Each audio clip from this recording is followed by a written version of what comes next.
So our focus was the design of the car, but we kind of knew, we didn't have any preconceived ideas of what the car would look like, but we knew it wouldn't look like a gas. And what's inside the Urbee, just have a look at this. Two people sitting on the driver. We cover those people with the most aerodynamic body we can think of. It has a pointed tail. We truncate the tail to make it more practical. We have 3 wheels because we don't need the 4th wheel. We make the rear wheel steering so that the underneath of the car stays completely aerodynamic. We power the 2 front wheels with some electric motors. We put the batteries in the right place to get a nice balance to the vehicle. And we had a small little internal combustion engine for emergencies and for on the highway. And when you add that all together, it looks something like this. And what's the big deal? Well, on average, a car like this would get about, a traditional car would use about 8 times more energy than Urbee. What that means is that if you power these cars with renewables, like hydrodams and all that kind of stuff, it would look like this. You'd need this many facilities. And to power all the cars in our province, traditional cars.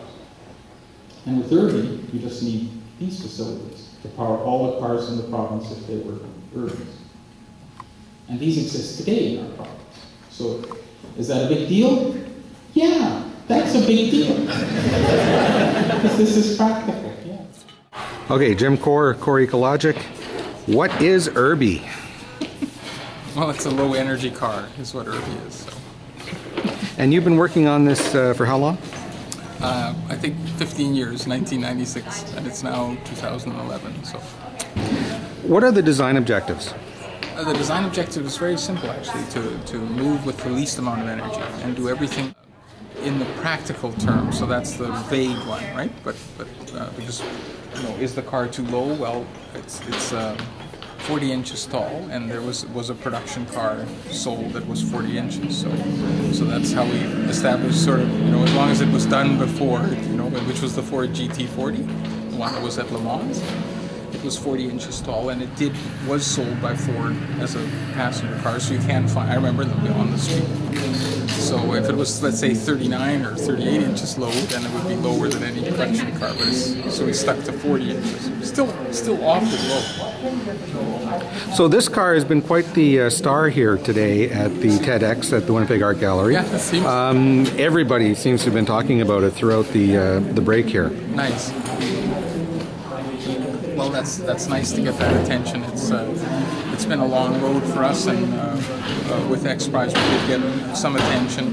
But certainly we thought when the car looks like the model, we would get a lot of attention.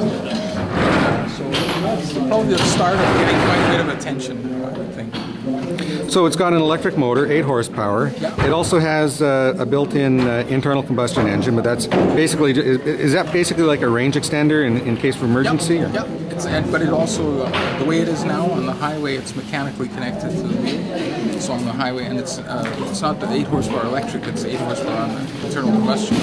But the electrics can produce a bit more than that. Okay, but the gas engine is used mainly to charge the batteries, but that's very inefficient. Or it's used as a direct couple to the wheel, and that's how you go down the highway, which is efficient. What's next for Urbee?